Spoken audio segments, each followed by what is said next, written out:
or to, you know, so have Better than semantic meaning. CSS. CSS is awful. I can't. It breaks Oh, my oh, brain, man. I I think can't we're do gonna have to end CSS. the interview now then. CSS is great. I'm not going to start on you.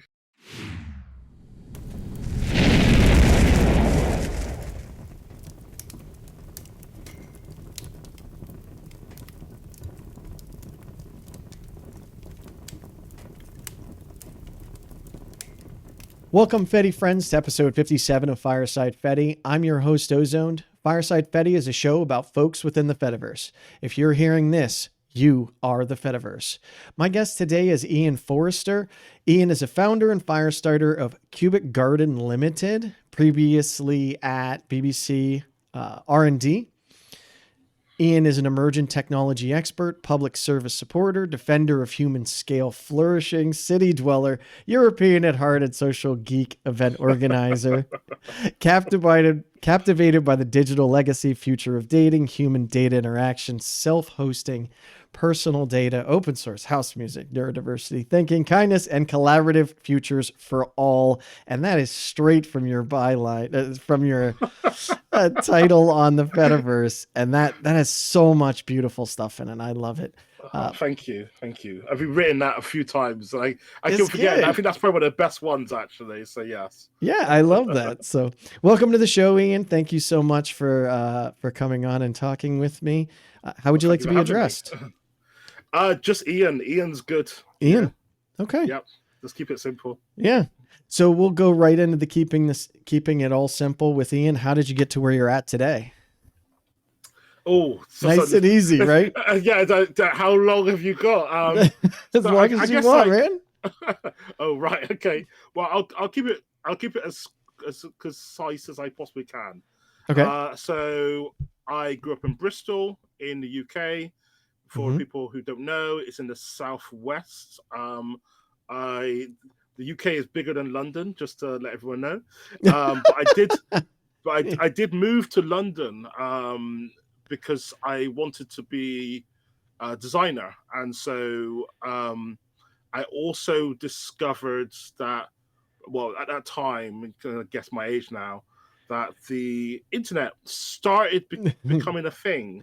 Yeah. And I always remember a conversation in my college with a graphic design tutor when she said, yeah, when I showed her a website, I created a website using HTML, and nice. I remember showing it to her, and she said, are you going to print this out? And I said, no, it's a website. And she always thought that it's on a computer, so it's got to be printed out. And I was like, no, it's a website. Yeah. So anyway, I decided that I should go somewhere else. She's even started on all the other things. So yeah, so that's amazing, because that was the time, right? Like that. Yeah. People didn't understand. Well, how's anyone going to see it? It's a website.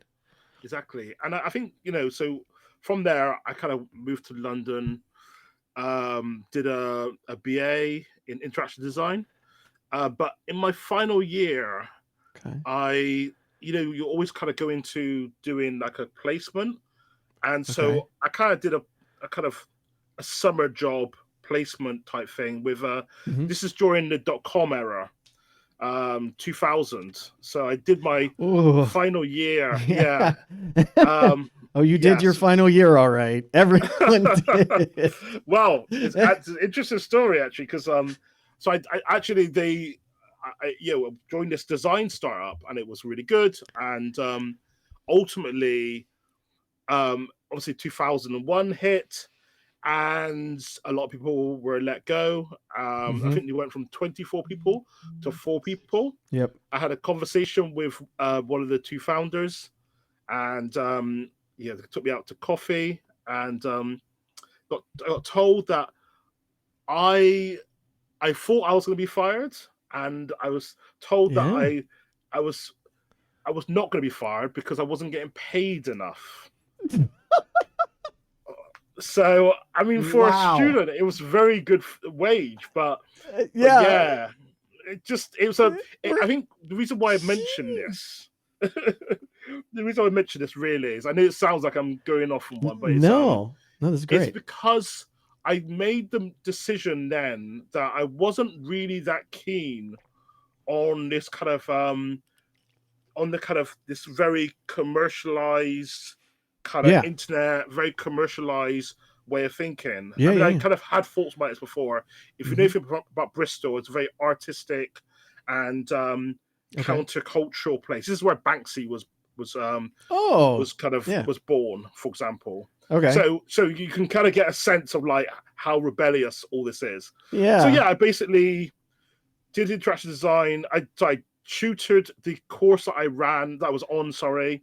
Did that for a year. And then I joined the BBC because I decided that I was too young to be a teacher. And the BBC Okay. was doing some interesting things. There was a book I read, which was all about public service. And that was what really got me because as most people know who know me very well, I was never a fan of the BBC. It was really weird. It just didn't have any relevance in my life. Okay. So that's kind of how I got into it. Yeah. Made my way into a new thing called BBC Backstage, which is a developer network for the BBC. Oh, So wow. Okay. this is how I got. Yeah, this is when Google had a developer network, Microsoft had a developer network, Yeah. Yahoo had a developer network. It wasn't. It was very unknown for a public service broadcaster to have a developer network. We did some amazing stuff. Hmm. Like we ran a hack day for 850 people in a place called Alexander Palace, which is where the first transmitter for the BBC was. Yeah. And it rained, and the ceiling opened because it thought it was like there was fire, and all the rain came in, and all we've got these people hacking away Oh on their my laptops God. with rain coming down. There's some incredible pictures with people with umbrellas above their laptops.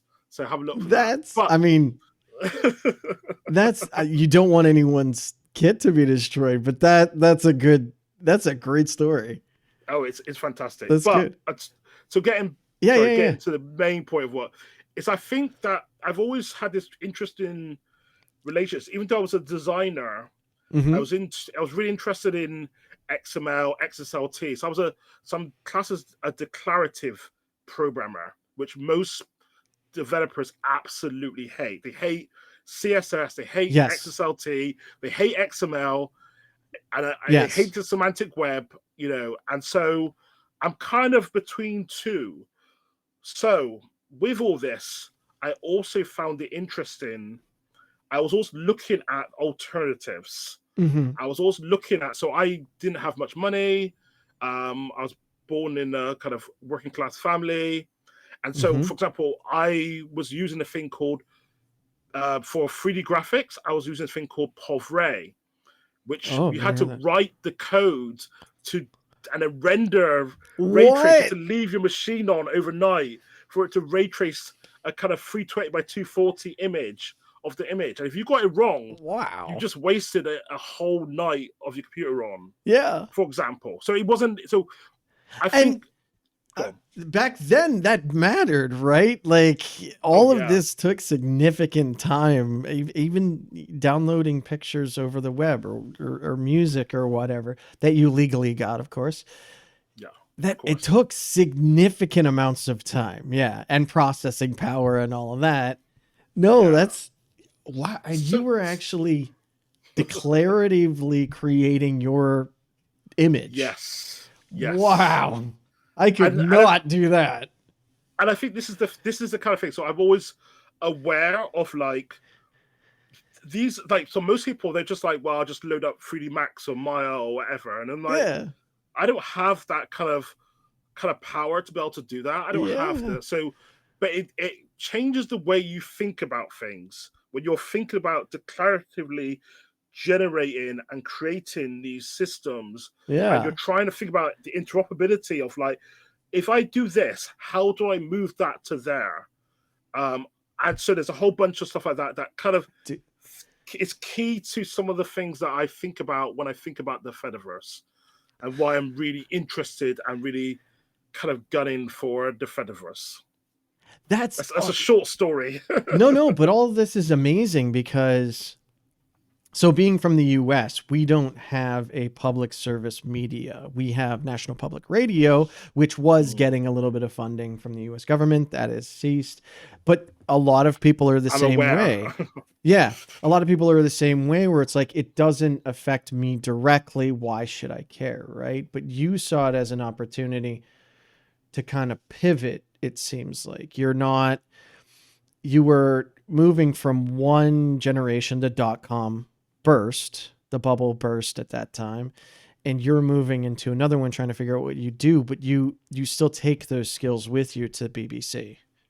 Yeah, I think the values are one of the things that I consistently have, even though there's lots of projects I've done, which I could talk a lot more about, but I won't. Mm-hmm. But this is the value. So I'll mention this quick project, which is I did a lot of work around this thing called perceptive media. And so what this was the ability to adapt and change media. Okay. Which is kind of like a bit of a nightmare scenario, but within it, we built systems so that it was completely transparent. So you could literally kind of run it yourself and you can literally interrogate it. And it was all client side rather than server side, so that you could then run a process and go, okay, what is it? Why am I getting this instead of that? It's super important. And I just thought that these are these kind of values are really important. And even if they're not important, then they will become important. Okay. So step back for a minute. Yeah. Sorry. No. This is really cool, but I want to pinpoint. So it's perceptive media, so you can change the media. Yes. Now, at what level are we talking media? Because a lot of people today are like, oh, the media's wrong, but they're talking about the news, like actual people reporting the news. I think your media is different. You're not.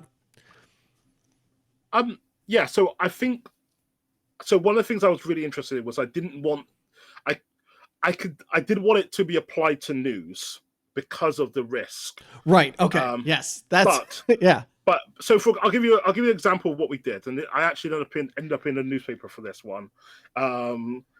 So we created this drama, this 3-act structure drama. So one person enters a cafe, they meet another person, they have an exchange, one person leaves the cafe.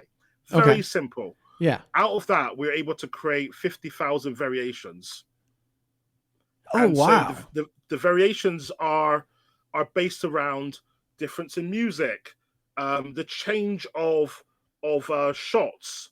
So Holy it's like shit. Yeah. So when you shoot it, so usually a director makes a decision about I only want this part. We can with JavaScript, we can actually kind of move the playhead, so you only see a part of it or you see the whole thing. So there's a bit, for example, where the man has an argument with the woman, and he kind of says, wait. So he kind of says it quietly. Then he says, I said wait. And then at the top of his lung, he goes, I said wait. And then he does a snarl. So you can literally move the playhead so only the first one's heard, and then the second one, or you could just go straight to the third one, and the snarl makes it seem like devious. And this is the kind of thing you could do. And we're making those decisions based on, we had a control panel to be able to adjust them, but we could do things based on, maybe based on the time of day or based on who's watching or those kind of things. So all these things were driven by implicit interaction, not you explicitly going, I want this. Interesting. Okay. Sorry, it's a lot to take in. No. This is absolutely fascinating because, again, one of the absolute reasons I love talking to so many people, we all have such diverse backgrounds, right? In socially, culturally, economically, you are in a part that I never even knew existed, right? You've seen those things in the background, but not only this, is you've seen the evolution of this kind of stuff. And you know what? You're at the point where it's like, okay, the next step correct me if I'm wrong, seems to be your love and passion of the Fediverse. And you are bringing those 20 plus years of experience in things that no one thinks about. If Facebook has to go out, find out this job exists, find out how to hire for it, find out who they need, go through interviews, like, but you're just here and you bring all of this amazing knowledge that no one else knows about. That's so cool. Thank you very much. I mean, I do think it's interesting because, so I've seen aspects of like perceptive media, for example, and I've seen aspects of it before. Yeah. But they've always tended to be a thing where they try and make it into a closed system.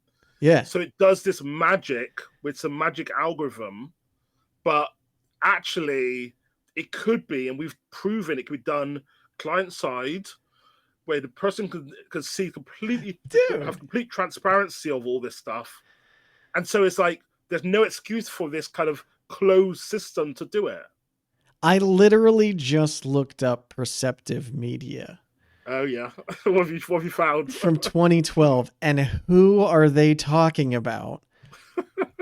But Ian Forrester, a senior developer at the BBC, that says that perceptive media takes narrative back to something more aligned to a storyteller and an audience around a campfire. Where does this lead to? Oh, that leads to the BBC. Yeah. Oh, and that's okay. Wow. So has this been your main focus there for a while at the BBC? It was one of the main focuses. So I was interested in, as the BBC were kind of, as when I was at the BBC, the focus was very much about media. Mm-hmm. But I really, so one of the things, if you look further, and you probably won't see it, there's a thing called perceptive radio. And so what this is, it's a shame I'm not in my living room because I now have it on my shelf. This is a physical IoT device, which looks like a radio, but it plays back perceptive content. Because it has sensors on it, you could do a thing where you go up to it, and then it changes its story because it could do these very, these perceptive, I mean, like, why not? This is, okay. So it's funny you're talking about, because this sounds like AI before AI now, not in. Yeah, everyone says it's AI. It's not. It is not. It has a specific set of predefined things, but based on your interactions, right? It feels like it could be the early days of AI because it responds to us. Yes. At a real level. But that's, I don't even have an Alexa in my house. Like, I don't know if I want my radio. I don't know if I want my radio doing that. But if it is all client side, as you said, right, that's a huge boon. It had to be. So this is going back to what we talked about before, right? If it's server side, how can you trust it? How can you trust Ian, though, that's the thing. That is the thing that I love about this conversation already, because you have that mindset. It has to be client side. How could you ever trust it if we're back there? But if we look at the last 20 years of the way that technology has gone, Facebook, Twitter, any of the IoT devices we have now, why would I do it client side? I could do it server side so much easier. That's the easy way to do it. And we have all this valuable data then. And we need more people like you. I hope there are more people like you out there still, like at the BBC and at these other companies, being like, no, we have a trust issue right now. Let the people decide how they want their stuff to interact. Absolutely. And I think you're spot on. And it baffles me. It baffles me how the industry. I mean, okay, so from a commercial point of view, I see why, because the data is worth a lot. Yeah. And so some of the work we started to get into was around. So I worked a lot with a thing called Databox, which was a personal data store. So if you've heard of Solid, it was before Solid. What? Yes, this is all true. Go on. Sorry. No, I love this conversation because so for those that don't know, Ian and I, again, Fedi Forum, you did the first one I was at, you did a presentation, but the second one, did you do like a keynote? Oh yeah, I did a keynote on that one. Yeah. Yeah.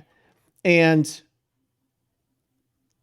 Ian comes off as a very like chill, relaxed, calm dude that is very business professional. And underneath him is this revolutionary waiting to get out. Come on, Ian. I want to see it.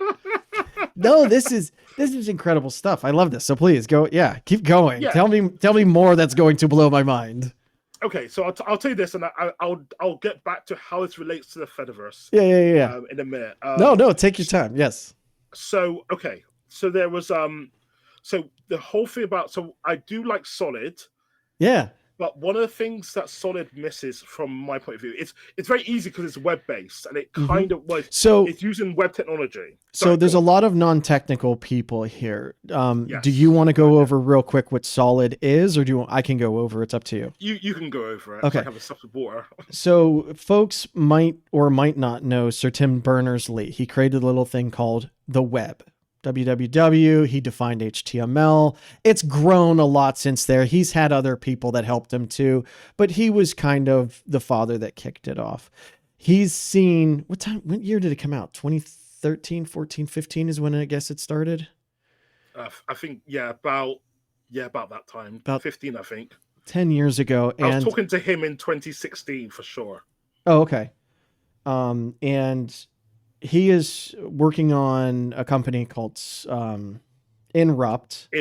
Yep. Which is to interrupt the current state of things that are going. He's seen now the Pandora's box that he's open with personal data being bought and sold, and he kind of wants to try and resolve that. And that has come out as Solid. Solid is this idea, and we were talking in the last show with Anuj and Ryan about this, in that you own your private self, your personal data. And think of the best way I could say this is think of your phone. We have prompts like, do you want this application to access your camera, your Wi-Fi? It would be the same idea. You can host your own data ball, your Solid pod if you want, or have it hosted somewhere else. And then when people come in, they'd have to say, okay, do you want Facebook to access your contacts list? Do you want it to access public posts you have? Do you want it to access health information? And any of these are up to you. Any of these are valid. Any of these, I don't want them having any of it. But if you do, you should have that choice, and we shouldn't have to depend on Facebook to own it and hold it. And if you decide to walk away, it is gone. So that is Solid. It is a digital you that you can control. So Ian was working on it well before that, though. Ian gave the idea to Sir Tim Berners-Lee. Well, okay. That's not true. Let's just be clear. I think Tim would be pretty annoyed by that. But I will say something. We had a conversation at the Mozilla Festival in London. Okay. And I talked about Databox, and Databox was interesting. It was a whole cocktail of different technologies, so it made it really hard to develop for. It was it's weirdly more secure in ways than Solid because of this. However, it was a physical thing. So we're back to that it's a physical thing that you can control. So you can remove the power and it has no access, right? Right. It's that kind of thing. Or you can do all the network stuff that you do to block access to everything, right? You can do that stuff. Yep. However, the one thing I would say about Databox, which I did say to Tim and this is one of the things that also I carry through from now into the Fediverse. Mm-hmm. And as a designer as well. So for a long time, the designer's been around this thing called HCI, human computer interaction. So we're working. So humans are working with computers, right? And are interacting with computers, right?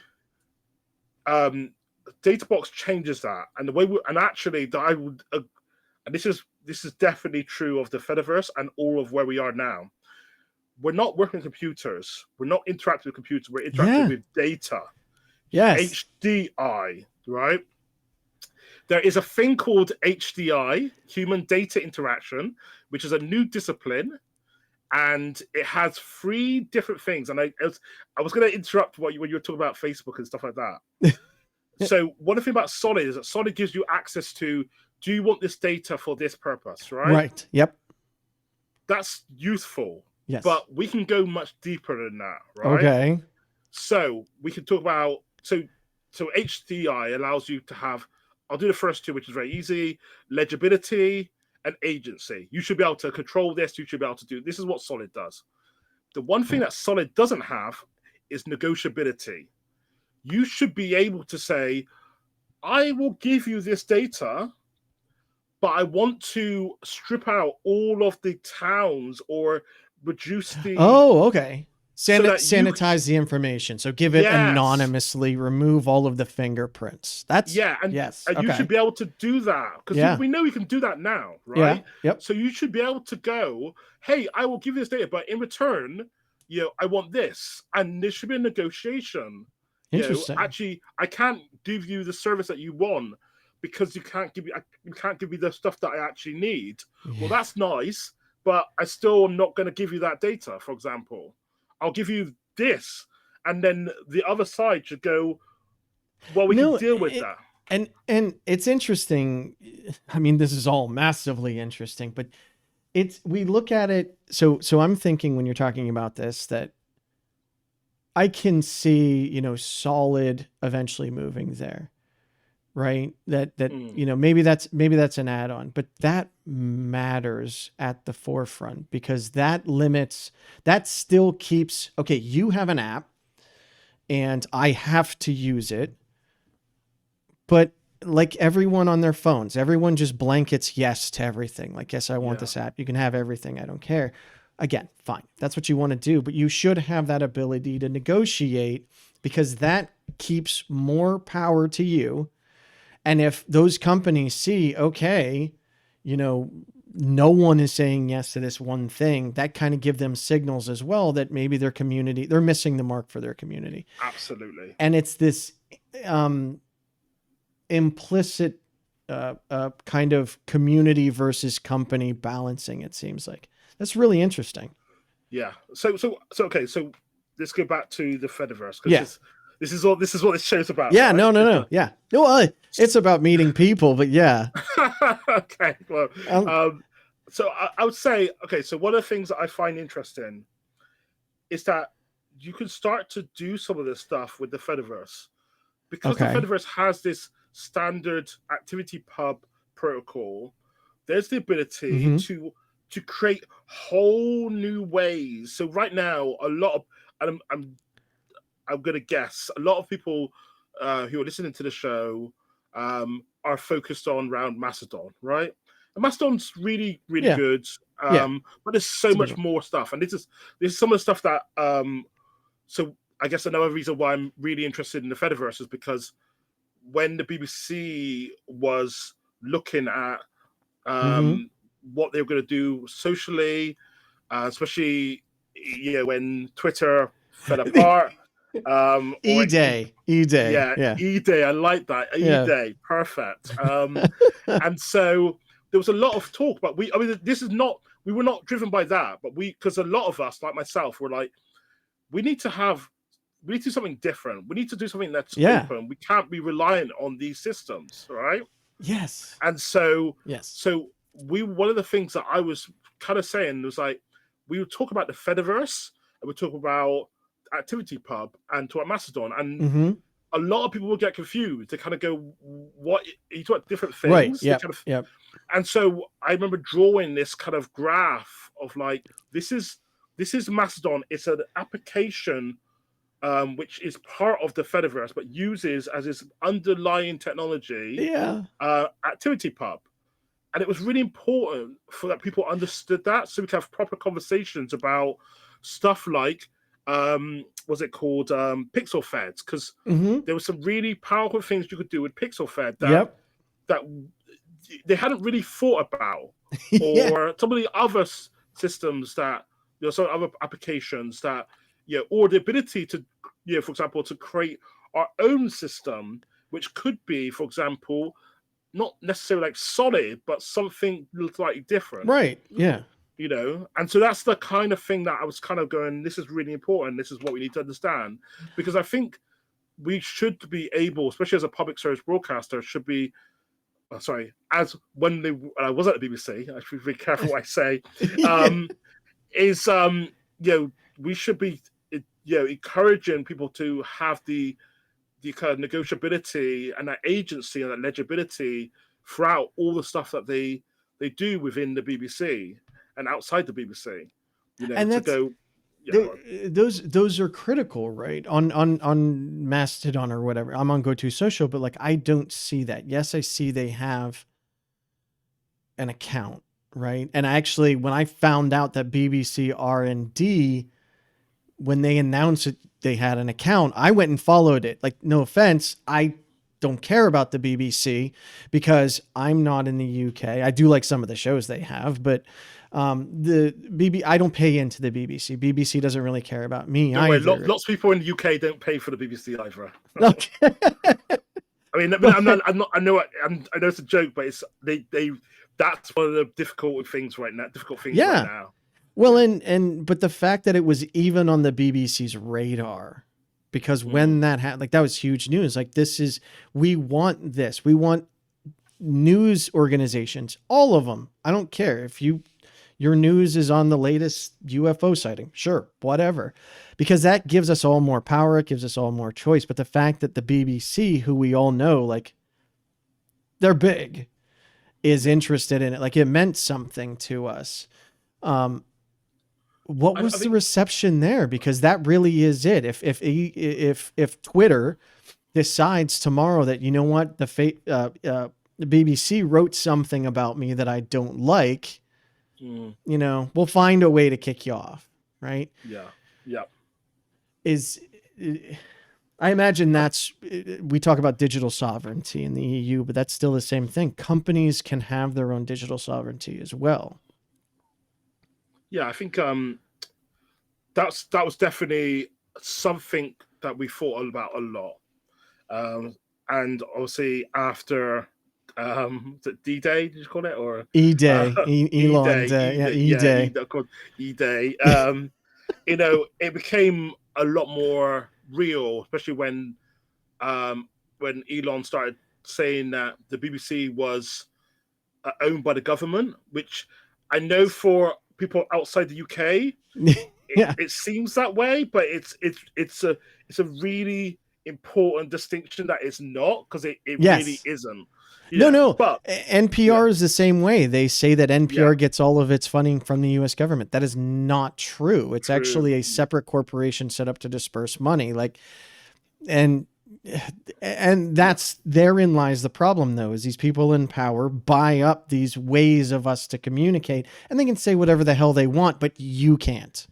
Yeah, absolutely. And so I think, just going back to, because I think one of the reasons why we talked about the Fediverse, whenever I talked about internally about the Fediverse, was because it wasn't about, if it became about Mastodon, it became, this is a replacement for Twitter. Right.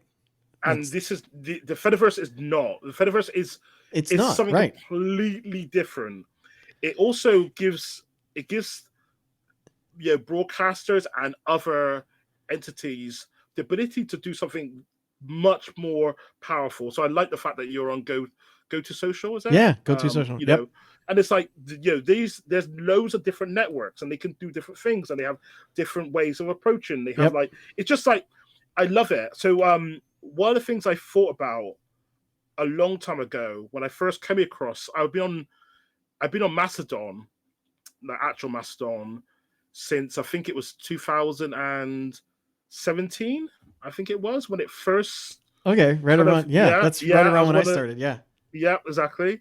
But I was also aware of that there was much more to it, and the activity part. I've been following stuff like Evan.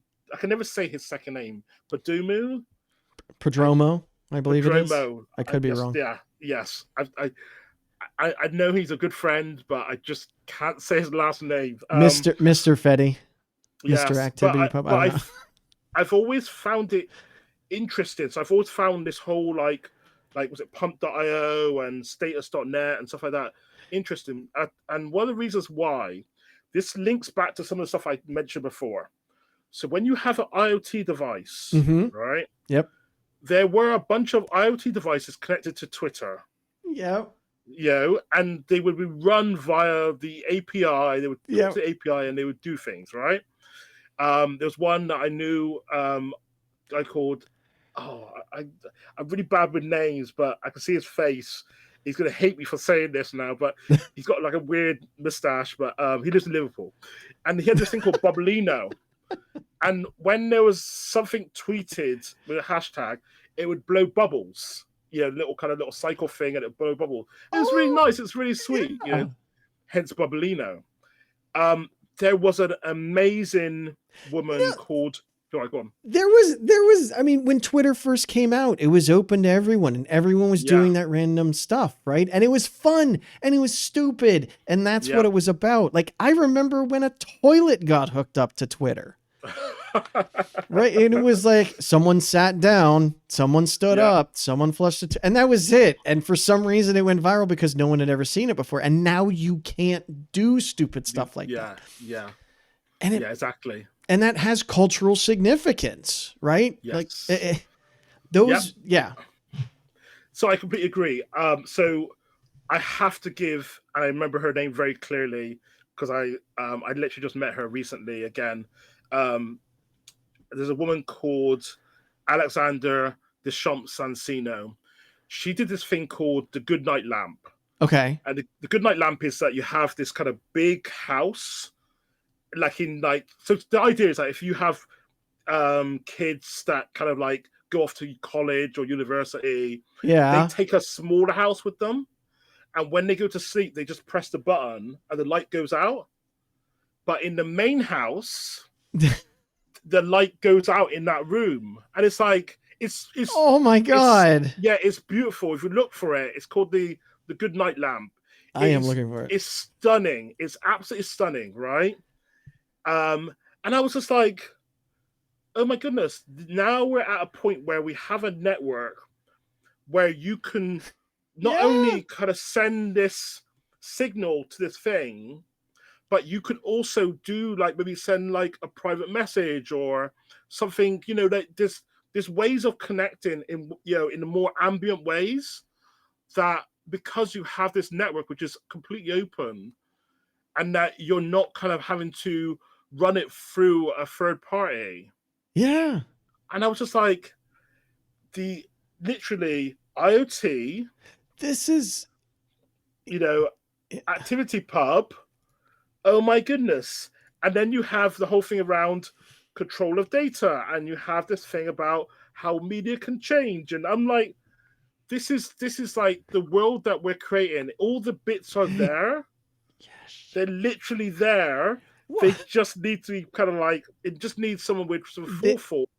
This could all work together. And this is the thing that we've kind of talked about it at Fedi Forum. Lots of folks have talked about is right now we are rebuilding the old social medias, right? That is the go-to, but which is good. Again, you should have choice into how you do this. Interop is a big thing, but that's where you're going to see actual innovation. And that's why, in my opinion, the Fediverse is not going anywhere. You can take this or Blue Sky or whatever you want, any open APIs, right? Any open protocols, right? And you can build whatever. And that's how innovation happens. Like, I've never heard of this housing thing, but as a parent, when my kids are older, that's just a little warm, fuzzy feeling that you have some kind of connection to your family, even when you're not directly nearby. This is beautiful. Yeah. I love that. And it's different from most people might be listening going, oh, well, you can just send a message saying that you're going to sleep. And I'm like, you could, but it's the whole point is that it's more of an ambient thing. Yeah. That's an interruption. If Yes. someone's sleeping, you could wake them up, or, they might not get back to you. Like, this is such a cute, subtle way that actually has a purpose, and it still connects you to your family. That's really cute. I Yeah. love that. Exactly. And this is the kind of thing, these are the kind of applications Yeah. that I foresee for using ActivityPub and for the Fediverse. I think we're going to get this huge number of different types of applications, Yeah. different experiences that just work on an open network that's not owned by anyone, where there's not kind of judged because it hasn't got 50 million users and blah Yeah. blah blah. And it's like, this is where we're going. And it just seems like, why are we even waiting? And I'm trying to remember who it was I talked to. Maybe it was Jazz Michael King. No, it wasn't Jazz. It was someone else I was talking about, like, because of the way the protocol is set up. Oh, was it Julian? Again, something like this, right? It would be on ActivityPub, which would mean not only could you view it this way, but you can view it like natively with a Twitter type client. You can do it with a Lemmy client. And I think it was Julian Lamb that I talked to. It's like, you could literally have IoT devices set up for absolutely everything. Think of, it could change the way we handle traffic control. Yeah. Right? Like, oh, well, this, there's a sensor in the street and it just is connected to ActivityPub. There is a 5-minute delay. And you're like, well, there's immense uses for this stuff where Silicon Valley has tried to push it down our throat for the last 10 years and say, this is the next thing. And with this, you could start a company like that, build little houses that hook up to that's so good. I love this.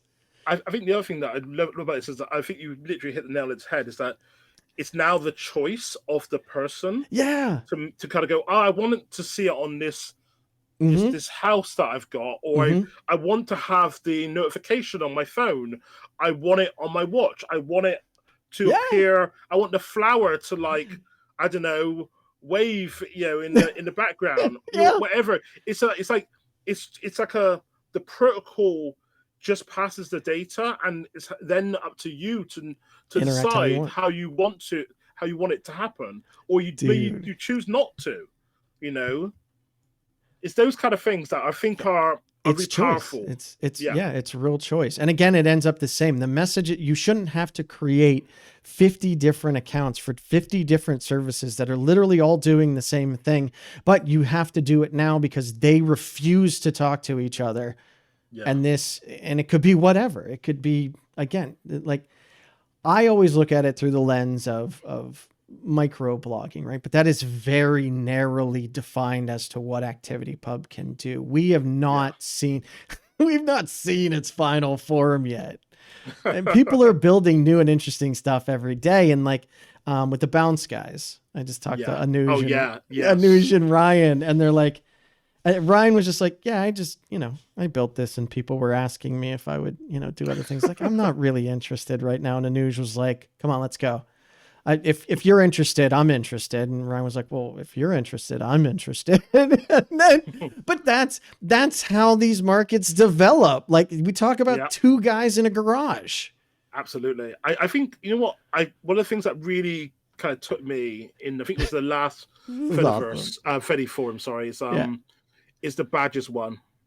Badge, yep. And I have literally, I'm working with some public service broadcasters. Yeah.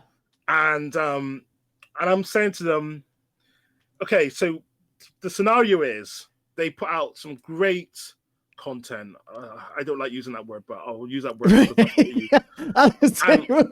Gives you a dirty taste in your mouth, but it defines what it is. Yeah. But then then someone might just kind of click like or whatever. But what they're interested in is that maybe you kind of watch a number of them, like almost like as a course, as a curriculum course, these little courselets, and then you get rewarded, not in like some weird gamification way, but you just get this badge and this badge, of like I Yeah. have completed this, and it just seems like this is a really nice way of doing informal learning, but also to be able to kind of like have something to kind of show Yeah. for it, And that's so again, not to interrupt you, but Mount Pacheco, who I talked with of Badge Fed, like we had that same conversation. Like this kind of thing matters. Like where did I work? Oh, I have this badge that I worked at, BBC from this year to this year. I don't have to have a resume anymore. Or I feel terrible. I need to get on this. Mal Pacheco set me up with a badge fed account and things like that. And my idea was for those that have been on the show, right? Like you say, hey, I've been on Fireside Fedi. And it's not that big of a deal, but people go crazy over some of these things. You build communities like this, like those little things kind of matter and help you build that community and gain excitement. At the end of the day, it's what, but you could have, I was a world record holder in Legend of Zelda, Twilight Princess, or whatever it is, right? You could build up whole systems around, again, the same protocol. It's all the same protocol.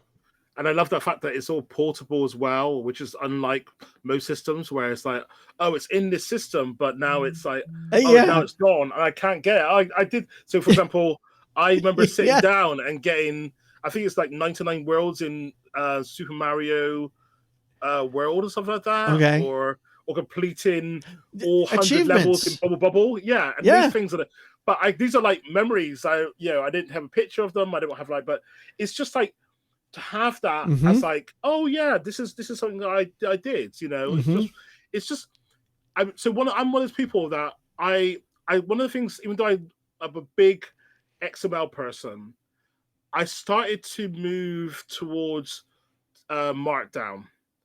And the reason why I'm starting to move to Markdown is because Markdown, for people that are not sure, I don't have to start.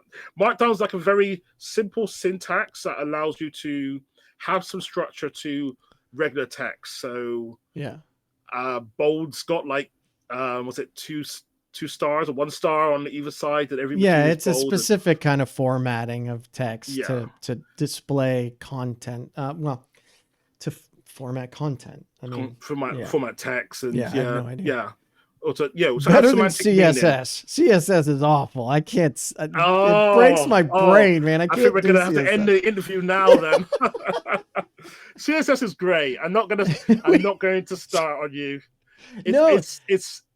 It emphasizes the separation of concerns perfectly. It works like no other language I've seen.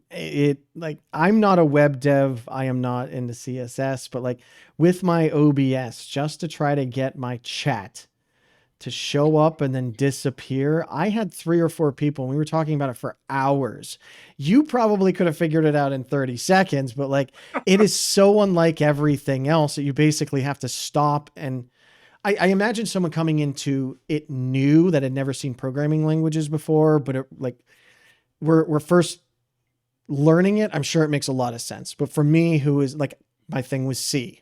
It is not C. It is nothing like C. Nothing like C. And it breaks my brain. But I think this is what I will get back to. Trying to hold it in my head. Because it's interesting because whenever I talk about myself as a programmer, people are like, oh, do you write Python? Do you write JavaScript? And I'm like, no. I can understand JavaScript. I can edit JavaScript. I can't write it. I understand it. If you set me down and said, write this in C or C++, I'll be like, I have no idea what. I can understand maybe a couple bits there, and that's it. But I think what's also happened is that, and maybe this is kind of similar to the way that social media and socials kind of happen, is that this one's kind of like dominated the space, and there's a whole ton of different types of programming approaches. So like different tools for different jobs. Yeah, so kind of object based. You've got like the Mm-hmm. yeah, the what's it called? The one where it's um like Erlang. Yeah, there's Yeah. Erlang. Yeah. What is that? It's like a type, it's a very particular type of programming language, which I can imagine some people would understand it, but it wouldn't. And yeah. then you got the the stuff that what I do, which is declarative, and it's actually Turing complete. So if you look at XSLT, you can write everything in it, but it's just that most programmers are like, why? If I want to call the time, I call the time. Where in XSLT it literally sits in a sandbox. There is no time. The time there is zero time, and it's like it kind of like baffles people. Yeah. Yeah. But it's like they're really good for certain things, and I think Oh we yeah. just kind of used object based for everything, which is problematic. Anyway, yeah. what the point I was going to make, and I can't remember what the point was. Yes, I did it. You did it to me. Oh yeah. So I think so. Okay. So I think what I would also say is that kind of nature of like this is the dominant, and everything else just gets pushed aside. Mm-hmm. Is kind of what's happened with social. I actually also, before I left the BBC, myself and a guy called Henry Cook, we wrote a whole piece about the future of social, which if you look for the future of social, BBC R&D, you will find it instantly. And it got published by my lovely colleagues that were still at the BBC. And in there is about the Fediverse. But also we talk about some of the wider issues, which we haven't touched on that much, around kind of loneliness, which is also something that I find really, really important. This is why it's in the future of social. And it's something that I'm also focused on, because I think once you get this kind of big, this is the consensus from everyone, those smaller communities are really important. I'd rather have lots of smaller communities than like this is the dominant narrative. Everyone except for the 1%. Well, not that's the way around, but it's like everyone else is doing this thing. So I noticed the other day about how all kind of lots of TikTok videos. I'm not on TikTok, but how they're focused. They have a kind of like a timeline of like this happens in the first 2 seconds. This happens 5 seconds after, and so like it's changing the way that we're even writing videos. We're writing this stuff, and that's problematic. That's hugely problematic. Especially if you're in kind of news. I don't know if you found the Future Social. No, I'm trying. Oh right, it's just called Future Social BBC. I could probably send you a link. Maybe it's just on my radar. Let me see. I'm going to try something else. Social TV in the future of data, force of alienation. Where is the social internet taking us? Yes, that's the one. That is the one. Where is it taking us? Where is the social internet taking us? Yep, that sounds about right. June 12th? Yep, that sounds about right. This has Tristan Fern and Bill Thompson on here, though. That's right. That's the colleagues that stay. But yeah, it's if you read the actual PDF, you'll see that it's actually myself and Henry that are the kind of the main people who wrote it. Okay. So one of the things that actually that reminds me. So one of the things that we wanted to do with that was we did all the work on GitHub, on a private GitHub. And we wanted to make, once we released this is like a release of it, we wanted to then kind of release part of the GitHub. Oh, okay. Yeah. So other people could then, kind of reference it or rewrite it or do things with it. And then every year or every 2 years, we wanted to do the same. And one of the things that I was thinking about was, why does this not become like, I know there's lots of talk about how you do long form writing using ActivityPub. Yes. Is that possible? And so you could almost kind of tie this into that. So it's just like an interesting. These are the kind of interesting things that can be done. I'm going to have links in the show notes, and I'm putting a direct link to that because that's okay. It's hard to find. Well, it's not that hard to find, but it's through a click through of something else. But okay. I think because you're outside the UK, it changes the domain to maybe BBC.com or something like that. BBC Co UK downloads BBC Co UK blah blah blah blah. But no, even just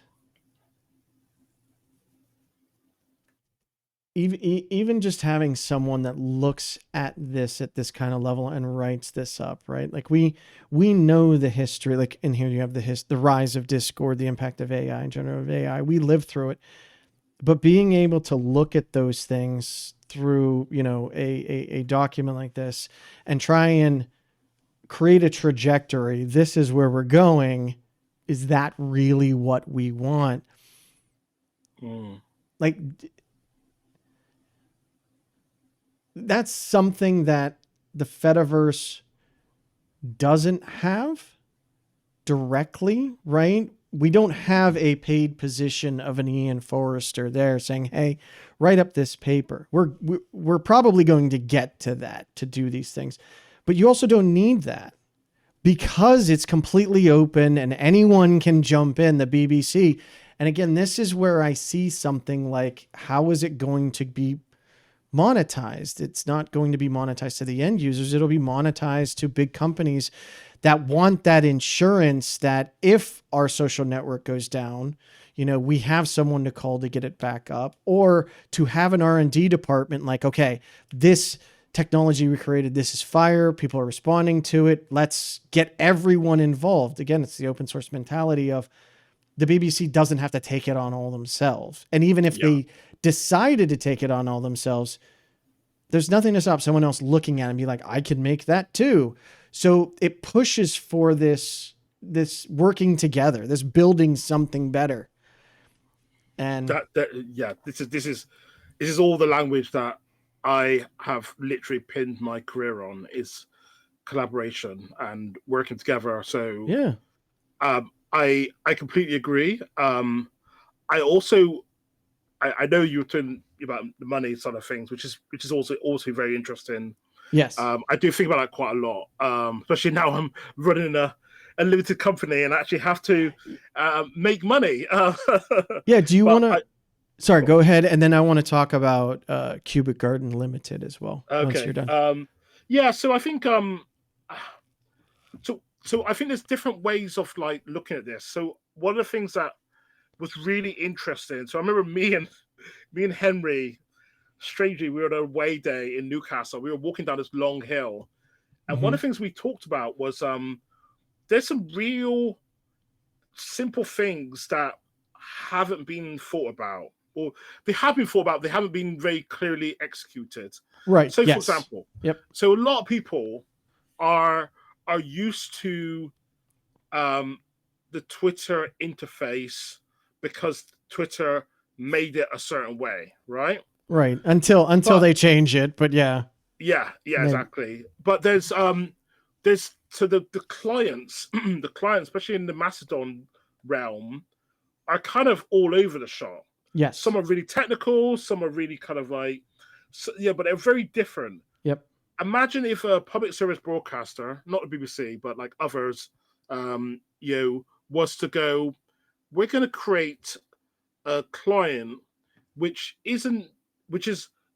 does support ActivityPub and it's subscribed to a bunch of feeds that we think are useful and meaningful for life, but also it also integrates an RSS reader. It also integrates maybe like PeerTube, because they're using PeerTube to do some of their videos, Right. Yep. So it's kind of like complete application, but without it being this proprietary thing. It's like it's just pulling on the things because it's all ActivityPub, but it makes an incredible experience. So I think there's a really big possibility for, especially for designers, who understand this stuff, to really think about the user experience. I don't mean as in like just how it looks, but the Yeah. actual user experience of, I still don't understand how. Why I understand on Twitter because the stuff's on YouTube and elsewhere, but I should be able to literally go, oh, what's that video? What's that link? Oh, I Right. Yeah. open it, expands, and it Yeah. starts playing, or it kind of asks me, do I want to play it in my peer tube, or would you like to play it here, or would you like to play it on the TV right now? Yeah. Those are the kind of things that could be easily done, or at least easily experimented with, Well, and they can just build experiences that you can't do on the commercial platforms because they don't talk to each other. right. They want to like, oh, I won't do that unless you pay me. You can no longer watch this YouTube from Twitter. You have to go over to YouTube. And it's like, this is Absolutely bullshit. yes. Because you gave you it can away. swear. Oh, I can swear. Okay, good. Oh yeah, no, you could. Adult show. No, it's absolute bullshit in the way that. But I kind of think the same thing. And again, everyone is kind of just, they have different UIs, and you can consume it how you want. I don't know if you've seen Surf. I have. I've been a member of the surfing for a while. Okay. I was on the beta. Yeah. And it's really I like cool. Surf. I like Surf too. And I think that this kind of thing does really well for a magazine type format, which is what they're looking for. Like, that is something I could hand to my parents and they would understand. Oh, it's one after another. You don't get overwhelmed. You can just consume it all in one spot. But then you also have things like Bonfire, which you can have that big application. You can customize it how you want. And you want a new feature? It's completely modular. You plug in different extensions and can try if you have the experience. And now Tom built his a specific way. Tom, how'd you do it? Here you go. Now I can build my bonfire that way. And it's all that collaboration again. And that's where we're the strongest, is we look at these things in so many different ways. That's the beauty of it. That's the diversity. That's what they can't buy. There will be someone that comes up in another part of the world that they fall in love with this thing, and they're going to build the next whatever. Yeah, absolutely. I also see how there's almost like you would pay for the convenience because you could do it yourself. But as someone who self-hosts, I like self-hosting, but there is times when I'm like, I don't think that I should self-host this because the hassle of doing so is too much. I'd rather pay someone just so my email is still elsewhere. Yeah. It's still with Proton and elsewhere because I don't want that hassle. So you would pay someone to do some of that work for you, to like customize it in a certain way, or to do something, and it's like a small amount of money, but over millions of users. Assured data integrity, or have an SLA, right? Like right now, these aren't really critical. If I lose it, it sucks. If a fire department can no longer contact, right, like their people, that's a bigger issue. This is 911 going out. Like, you need to have people there. And eventually, if it continues on this trajectory, those places will have that. And there has to be a way for them to pay someone to handle it and manage it for them. Yeah. So I think just going forward as well, there was a project that's still going right now.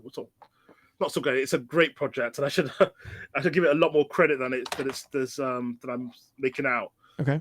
So it's around, because obviously everyone's talking about AI. Yeah. And I just literally just did a talk about AI. Talking about AI, just to let everyone know that Peter Thiel's company just sold off 40% of all of their. This is not a stock website or anything. I just found it interesting that Peter Thiel sold off all of his NVIDIA stock. So really, 40% of his hedge fund company, 40% of it was just in NVIDIA. They dumped all of it. Wow. Okay. Heads up. I'm looking forward to the was it Ed Zitron rant about that. That'll be interesting. If you've not come across that, you should definitely check him out. What is it It's very called? sweary. It's called Better Offline. Better It's Offline. a podcast, and it's a very sweary podcast, but it's literally it's like him for about an hour outlining Really? why AI is a bubble and it's all gonna Yeah. it's some really good points. So the point I was gonna make, sorry, is Yeah, that no, go ahead. Sorry. so there's a project that the BBC and the New York Times, and now it's been, well, Adobe was involved as well, and it's called C2PA. I will say it quickly, and everyone goes, "Huh? What?" It's the I knew I was going to forget what it was called now. It's like the content. Oh no. Oh, Coalition for Content Provenance that's the and one. Authenticity. Yes. What is this? So right. So what this is, when you create media, Okay. Yeah. you Okay. can embed a watermark within it, but it's not a watermark. It's a I can never say the word. Cryptographic key or something embedded in the image. Yes, exactly. Right. So there's things that you can do also where you can, if someone edits it, then you can see the edit and you can see what's changed or what the original was and stuff like that. Yeah. So I know that Google have now called it something else, TikTok have called it something else, but they're using the same standard. So one of the things I was thinking about was clients that actually take advantage of this. So you actually have a client that's like, oh, I recognize this picture. I know what to do with this. Yeah. Would you like to see what's changed? Would you like to see where the provenance was, where it came from? Would you like to, and like for it to help you to navigate the challenges of, because most of us go, that picture's obviously fake, right? I need to drop that into reverse image search. Where's that coming from? Well, who else has seen that? For it to do that all for you is, for example, now this may be something that only journalists are interested in, but there may be some other people that are interested in this. I wholly disagree with that because I think everyone should have a basic fundamental understanding of this, and they need to know, is this real or is it not? Yeah. We are in a specific time in the United States where we have people flat out saying that's not true, that's doctored. And you're like, but we have like 16 different news organizations reporting that it happened. So did it or did it not? And then sometimes you find out, yes, it actually did happen. He said that, or no, they all got it from this one source.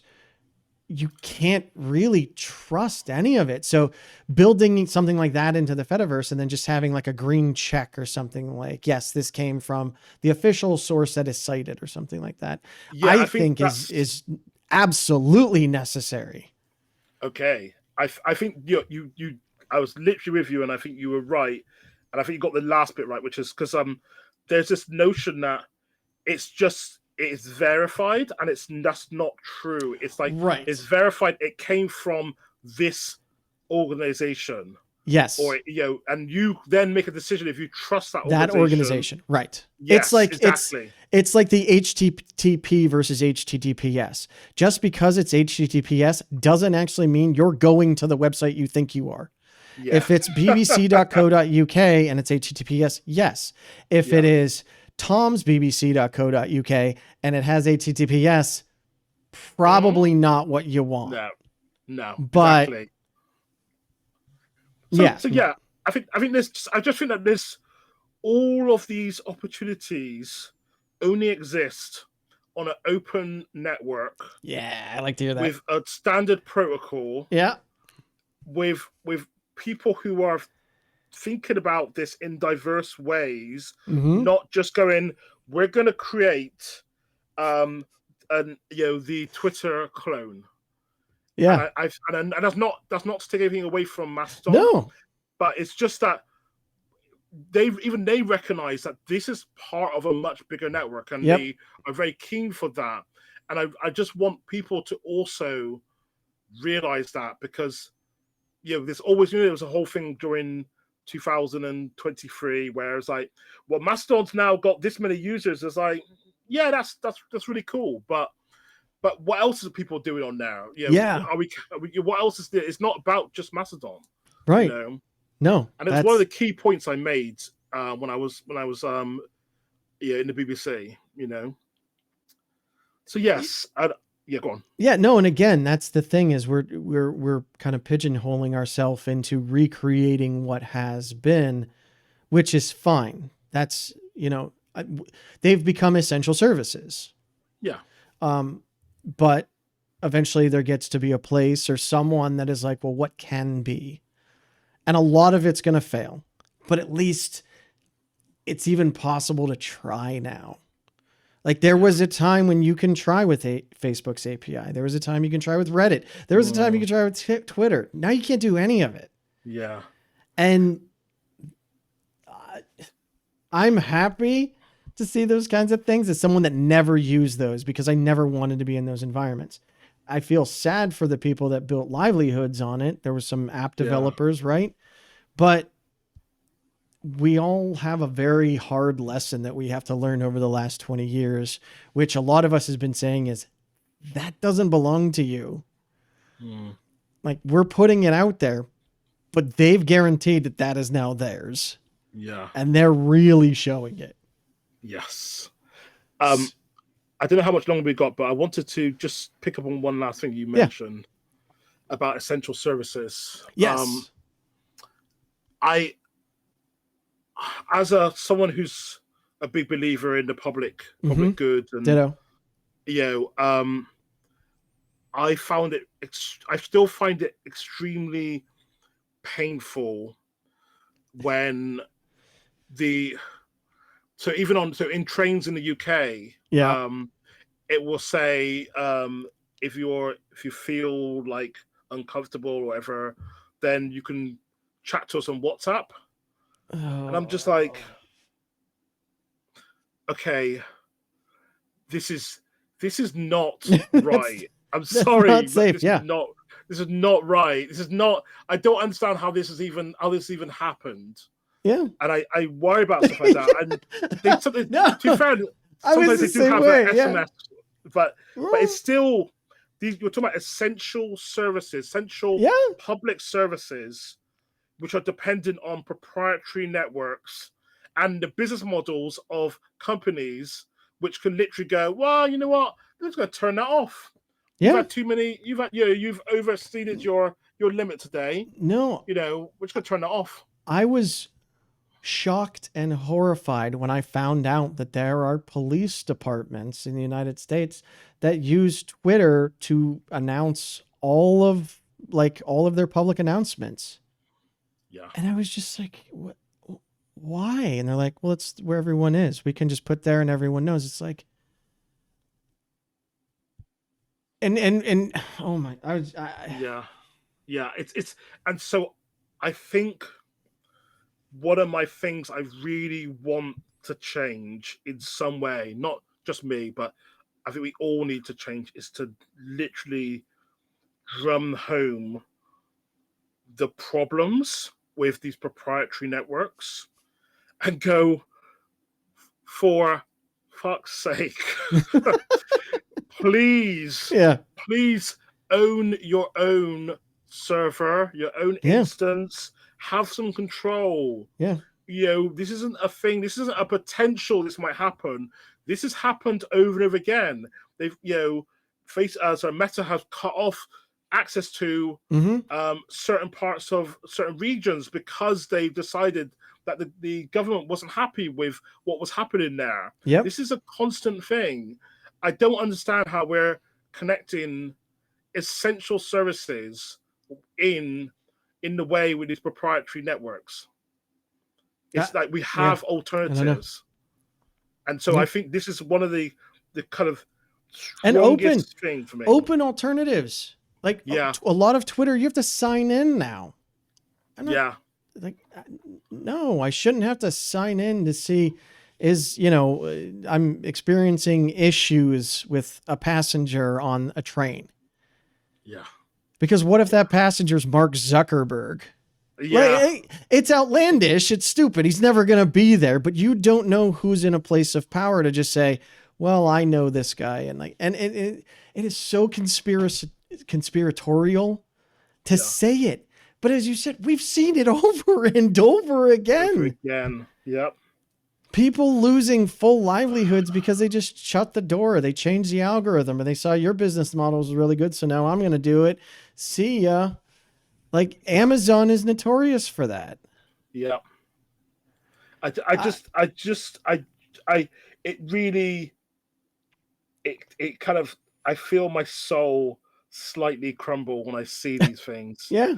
I see it again and again. And it scares me. And I do question it. And I don't understand how I do understand because I've been very interested in politics, not only because of what's happened in America, what's happened in the UK, which is nowhere near as bad as what's happened in America, just to be clear. But yes, but I also, we are the greatest again.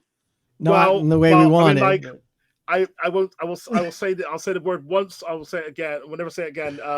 The B word, the Brexit word, was like a clear wake up call of how, disinformation, misinformation, how what you're seeing, what someone else is seeing is, it's a clear. And this is also what's really interesting is that happened in 2016. That was 1 year after Visual Perceptive Media, the drama which we can alter into 50,000 variations. Yeah. So it was like we already showed how to do it in a responsible way. Yeah. And then they just went and did it in a way that's not responsible. Yeah. No, that's it's not the technology, it's how you use it. So what is Cubic Garden Limited? Okay, so I feel like I should do like an exclusive, but I'm not going to. So I've had the name Cubic Garden for a long time. I had on my blog, I've had a blog since 2003. Cubicgarden.com. Yeah. And so I kind of wanted a name that was unique. If you look for it, you'll find me instantly. Mm-hmm. I know most people don't want that, but back then you did. But also, it ties to a computer game. And I put the challenge out that if someone can guess what the computer game is, then I would buy them dinner. But I think that challenge is now elapsed. So just in case people are like, I want to be taken to the best Michelin star restaurant in Japan. I was gonna say, you including flight in this, because well, exactly. But yeah, it's just I think it also for me it's kind of like it's a combination of like Cubic's very kind of like structural, very kind of like solid, and then garden is much more kind of organic and kind of the blur of them together is kind of what I like. I like that kind of notion of we have some really kind of real structural, powerful things, but you also have the organic mixed in together. So as I said, my time in Bristol, I grew up with Banksy, so you get these. I mean, you've all seen Banksy's, I assume, but like I like the one where he was having the picture be shredded. That was that was the best one.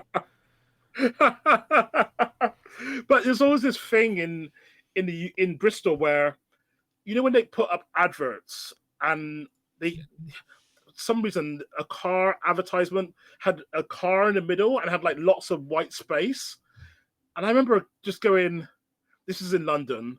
I said to my friend, how long is it until that's going to be completely subverted into something different? Yeah. And my friend was like, what? But because I know in Bristol, it'll be about 5 minutes after they pasted it up that there'll be like, it wouldn't be like just there'll be a bunch of tags, but there'll be a bunch of clever uses of like basically indicating that cars are bad for the environment, or like it's just like they turned the whole thing on itself. Of course, yeah. And I felt like this is kind of like this combination of like the kind of solid and the organic mixing together is the kind of whole thing about Cubic Garden, which is ultimately this is now my business. Yep. So yes, that's the easy answer to it. So what is your aim for it? So I'm working with a American nonprofit called New Public, which maybe people have heard of and maybe not have heard of. They do some very cool stuff. They work with lots of public service broadcasters. It's funny because they're American, but they work with lots of European public service broadcasters and Canadian and Australian. No, dude, this is okay. Reimagine social media. We're researchers, engineers, designers, and community leaders working together to explore creating digital public spaces where people can thrive and connect. But you said it connects with does it connect with like NPR and things like that? No, I think NPR and this is the funny thing because I think obviously I'm aware, and I've said it before, and I got slated for it. Public media in America, it's kind of been hit really hard. Yes, I did say that it was non-existent, and people were like, "No, that's not true, Ian." Blah, blah, blah. The only way to get a quick, real answer to something is to say the wrong thing on the internet, right? Like people told me, very clearly, loudly, I'm sure. Yeah. Oh yes, but I think that because they tend to work with like the big public service broadcasters, and so they're working with them on, for example, what they do socially, how they do that, how to do that with actual meaning rather than just throwing stuff out there. So a lot of public service broadcasters just broadcast on the internet. Yes. They don't think about it as a public square. And I know they would very much well, Twitter is a public square. Well, that public square was not a public square. It was just kind of some like a man's private backyard. land that they let you stay on for a little while, and now they want you all off. Right. So you have to create these spaces. Oh, and they're on Mastodon. Oh, I know who I'm reaching out to. Okay, there you go. This is a good recommendation. So I won't say much more about what we're doing. Yeah, no. What I'll be doing now ultimately is I'll be working. So there's this thing called the Public Service Incubator, which is very similar to something I worked on in the BBC called Public Service Internet. But ultimately, what that will turn into some open source code, because all of these public service broadcasters have collaborated together on that on that tool set, and then they will open source it, and then everyone will be able to have access to it, and everyone will be able to modify it and make it work for them. Yeah. I won't lie. I think it's very clear that the Fediverse is going to be one of the key things within it, because, for example, I noticed on Ghost, for example, the ability to just log in with your own Mastodon or your own, login, decentralizing login is something a lot of folks are talking about. It is horrible right now, right? Yeah. It's But you could see the possibilities, because, for example, if you don't trust the BBC, for example, or you don't trust, let's say NPR, because maybe I'm not gonna go there. then that's another hour, if not more, conversation. I can rant and rail on all of it. I won't, but yeah. I would love to hear it, because I find it.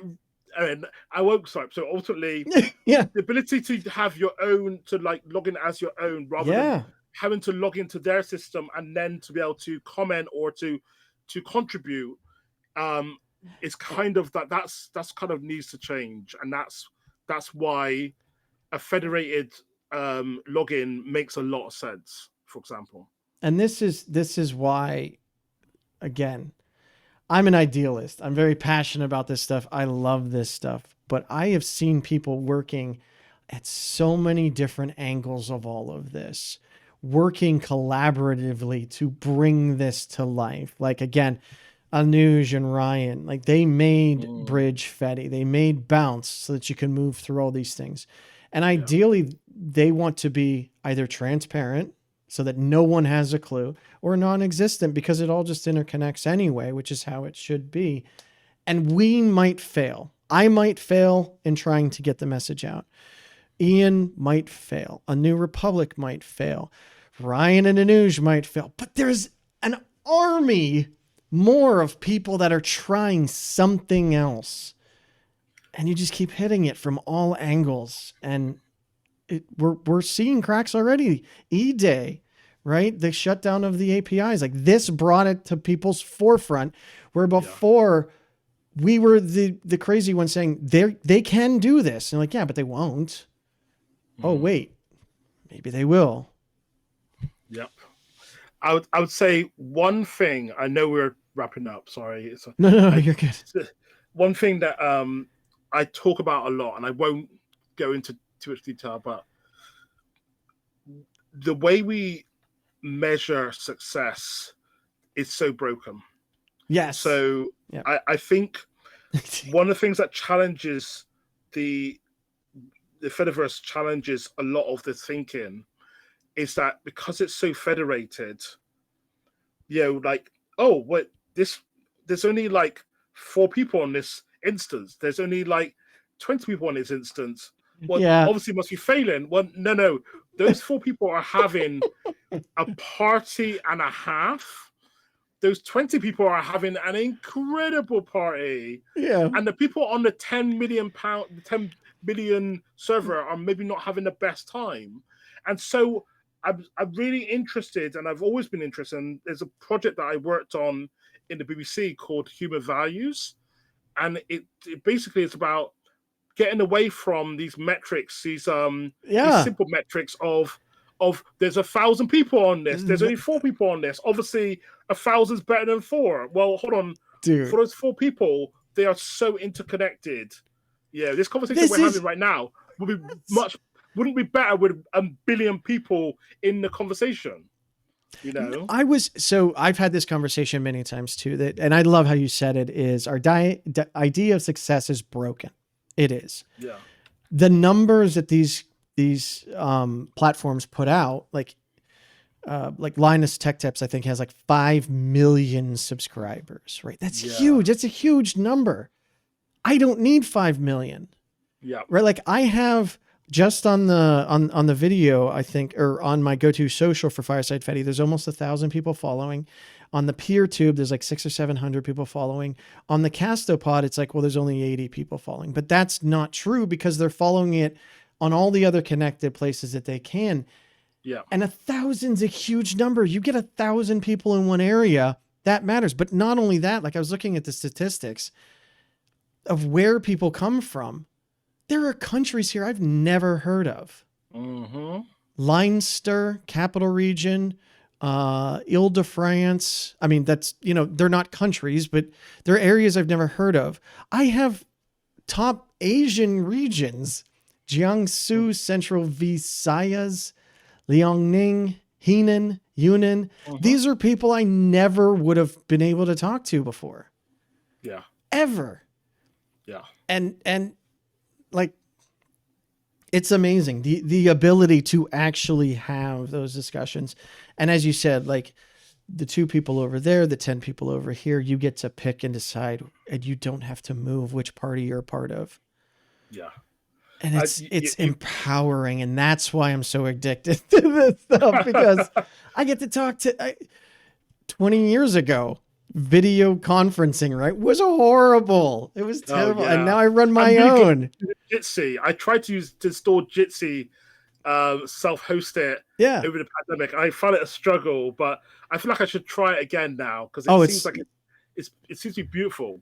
Oh, it was super easy to set up. I didn't do much. I had to troubleshoot a little bit because because it does WebRTC. So it does is handle WebRTC connections. So we're talking directly to each other. The server is just an intermediary, right?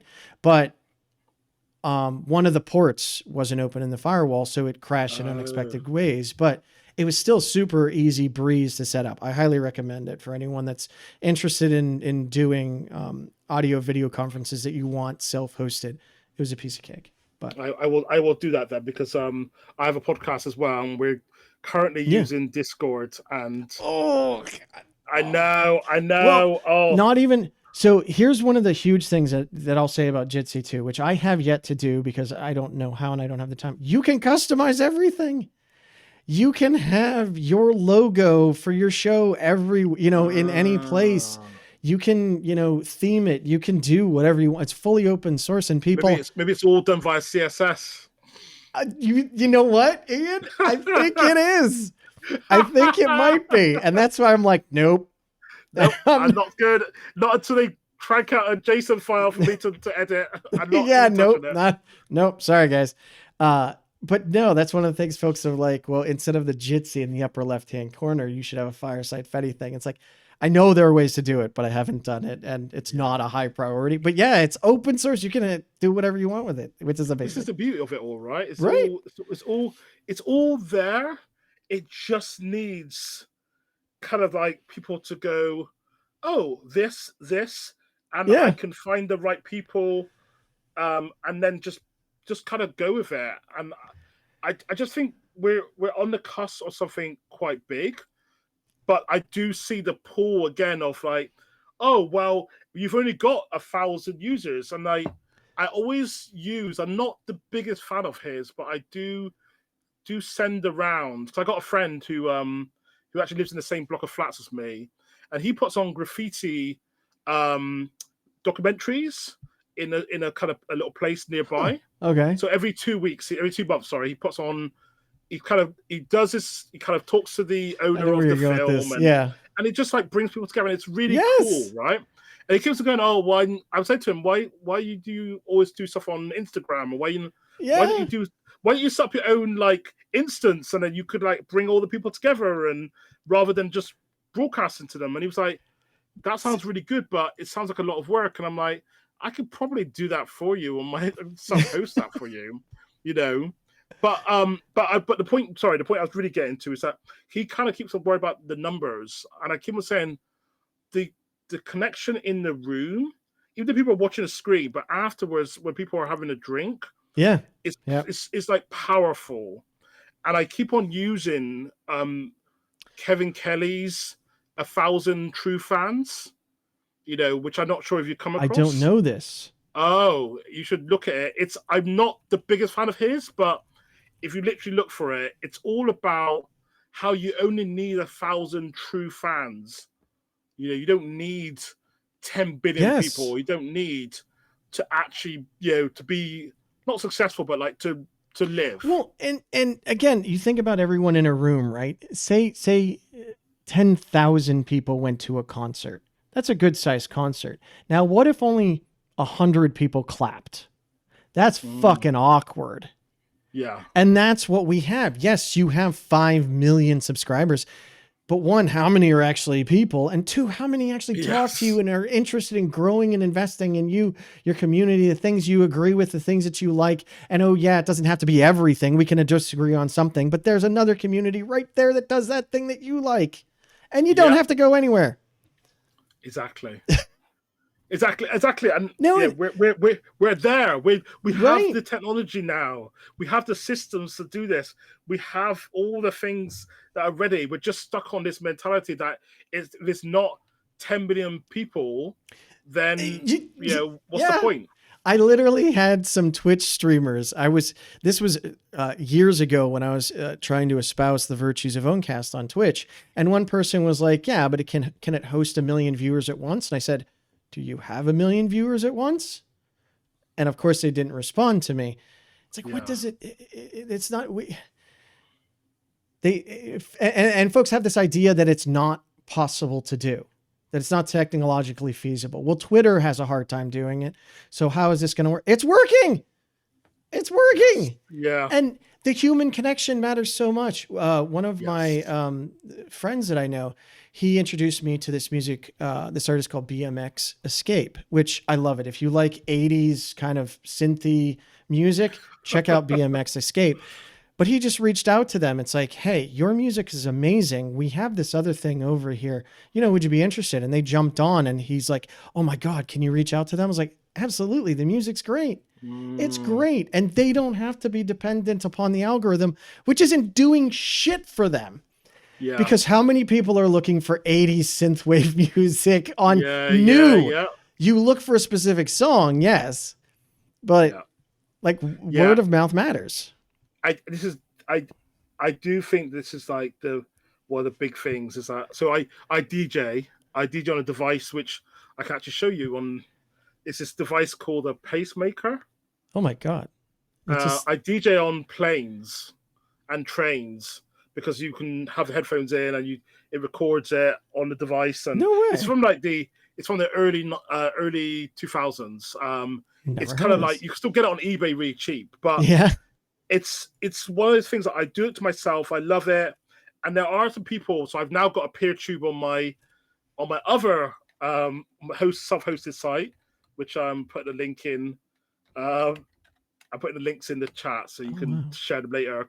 Yeah. But it's like this came after trying out putting stuff on SoundCloud and getting just literally 5 seconds later it's gone because it's like. Mixes fit in this category where you're making a new piece of work, but because you're using existing works, it's always like sketchy. Like, oh, is this? Are you actually pirating this or not? So they just take it down. Then I use a thing called Mixcloud that got turned into shitification hell because of course they literally wouldn't let you. Fast forward, they wouldn't even show you the song titles unless you were a pro member. Oh yeah, I don't even know what it's like now. It's probably worse than that now. Okay. It's just crazy stuff like that. Hey man, there's this amazing song I just listened to. What was it called? I don't know. I don't pay $5.99 a month to find out. Like, what the fuck? Yeah, exactly. That is outlandish. Yes. And any artist that puts their stuff on there, like. You have to know people aren't going to find it then because they don't even know what it's called. Yeah. Oh my God. So this is why I just kind of decided that I'm going to self-host it myself and now have a peer tube, which now does that for me. And I can obviously put the chart track listings and all that kind of stuff. But I just think that there's like, even around the mixes I've got that I put out, there's a number of people that do listen to them. I do not want 1 billion people listening to my mixes. Like if it's the people who really enjoy it and they kind of like message me and say, "Oh, that was great," blah blah blah, and it's like maybe let's say about 20 people, and that's fine for me. I know more people listen to it, but I don't want this kind of like. I'm not gonna change my job to be a DJ. It's not a thing that I like DJing. I love the music, but I'm not going to do that. Right. You want to, yeah. It's for fun. Yeah. No, it's a hobby. And I think there's a whole thing about hobbies and temper your expectations from someone that it's a hobby, that you do it on a train versus someone in a music studio or someone playing classical music. They might not be a part of that. And that's fun. This is crazy. All right. I feel like we've gone on for too long and I've been, no, this is great. I love on talking. I love this. I love it. So, well, now for the real reason I asked Ian here is to give them the opportunity to win a prize of a lifetime. Oh, wow. Our prize today is an emerging technologies that haven't emerged yet because they've seen their shadow and went back inside for 8 more weeks. Do you have the groundhog stuff there? Do you guys know the groundhog? That's the groundhog thing. No. Okay. That completely fell flat. Fell flat. Perfect. Good. So then when I go over it at the end, it'll fall flat a second time. Wonderful. We thought about getting you anything useful, but we're not that kind of show. Are you ready for the quiz, Ian? Okay. All right. Go for it. Favorite movie? Why is it Spaceballs? What? Wait, I don't. It's not Spaceballs. You're the first guest to say it's no. Pretty much. I think I've had 2 people say it was Spaceballs. So, what's your favorite movie? Well, okay, I'm a big film person. Okay. It all depends on what mood I'm in, but I'll say the one that had the probably one of the biggest effects. And I know people are going to absolutely shout when they hear this. I love the Matrix. I do. No. But Yeah. I was okay. So I have to tell you a little bit of a very short thing. Sure. So I almost died. Oh, wow. In 2010, and when I was in the coma, I had some I'll say interesting experiences. Okay. And then when I came out of hospital, the film Inception had just been released. Okay. And was it then? It was then. Yes, it was then, because the pandemic was 10 years later. Sorry, I was like, man, this is right. And so I went and watched it. So I went into IMAX. I sat in the front row of the IMAX, row A, like this. Oh God. And like my mind was like, oh my goodness, this is like. And I have been interested in dreams. Okay. And I almost started. I still got in my long list of things I want to start, especially using the Fediverse. Yes. Is I really am interested in a dream sharing service using the Fediverse. Interesting. And so I'm really interested in like people sharing dreams. Yeah. Because there's techniques to remember your dreams, and I've used those in the past. There's ways to change your dreams. Okay. But to be able to share them, there are services that exist, but they're all proprietary and they're all really horrible. Of course. So this is something that I'd say that the one that had the biggest impact is probably Inception. Okay. And I still love it, and I've been known to watch it. I probably watched it about 24 times in a year. Wow. Okay. The track is incredible. That's a good one. I haven't seen it in a while. Maybe I should go watch it again. But yeah. All right. You should. Excellent answer. 24 times. 24 in a row. Oh, yeah. Next question. Vimto, Manchester United, or BBC Media City? This is so ridiculous. Okay, so I'm not a football fan at all. Even though if I literally turn my laptop round, you have I show the Man City Stadium. That's how close I am. Not that I like Media City. I spent a lot of time there, but also when I first came up to Manchester, it wasn't built, so I had a hand not in building it, but in building the culture there. Oh, okay, yeah. So it was really important. Okay, but I would say that I do like Vimto. I actually prefer it slightly than so Vimto is a very northern thing. Okay. Ribena is more of a southern thing. Oh, okay. So these are for those that don't know, Vimto is a flavored drink in the UK. It's actually a corduroy. Whenever you have it in other countries, so you add it to water. Oh, so it's okay. Like extreme. It's like you don't just if you put a whole bottle in and drink it, you're dead. Okay. It's very like concentrate. It's concentrate. Okay. You add it to water. Yeah. Okay. I don't think you have it in many other countries, which is probably says a lot about the sugar in the UK. Well, I mean, this is the US. We got some sugar problems here. But oh, that's very true. Speaking of sugar, the next question. Uh-oh. Eccles cakes, Bakewell tart, or Chorley cakes? Can I say none of them? I've never had any of them. The Bakewell tart picture I saw looked delicious though. So what? Yeah, you can say whatever you want. Okay, I do not like. I know what they all are. Okay. I haven't got a sweet tooth, not in that way. Oh, okay. I would rather have like a croissant, which is not so sweet. That's not sweet. I'll call it savory. Oh, okay. All right. Okay. A pan de chocolat. Then that's okay. Sweet. Yes. I used to eat a lot of dark chocolate, and I find sugar annoying. I find things way too sweet. So okay. Yeah. So yeah. That just means you need to eat more. Then eventually it. Yeah. That's what I'll say. Build up that tolerance. I'd go for the Eccles cake so I can give it to someone else. Okay, that's fair. All right. Next question is, what does an alternate universe Ian do?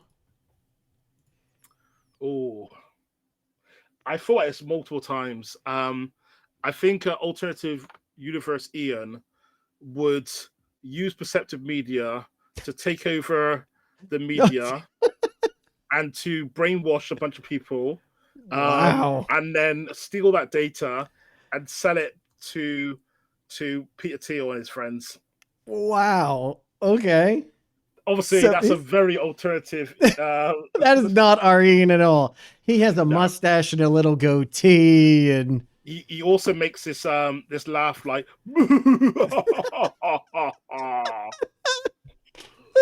This is so much better than what I have. I mean, I reached out to an alternate universe, Ian. The phone for reaching out to alternate universes changes from week to week. This week, it's a sheet of paper that looks like my son wrote on it. Says, "This is a jellyfish." Oh. Yeah. And when I reached out to that Ian, while our Ian is an emergent technology expert, the alternate universe Ian is an antique technology expert. He studies things like bag cell phones, 286 PCs, and dot matrix printers. That just sounds like he likes to nerd out to me, but good on him. I've actually got. Do you? Every IT guy has the story. Yep, go ahead. I've got a series of like old mobile phones. Like I got my first Ericsson phone, and I've got the Nokia banana phone. The one before the Matrix. Yeah. I've got stuff like that. Do you have a StarTAC somewhere? Do you have a Motorola StarTAC or Motorola Razr? StarTAC. Oh, you didn't like the StarTAC? Dude, the StarTAC at the time was like mind blowing. You can fold a phone? Now we're trying to get back there again. Look at that. Yes. All right. Next question. ABC, BBC, or XYZ?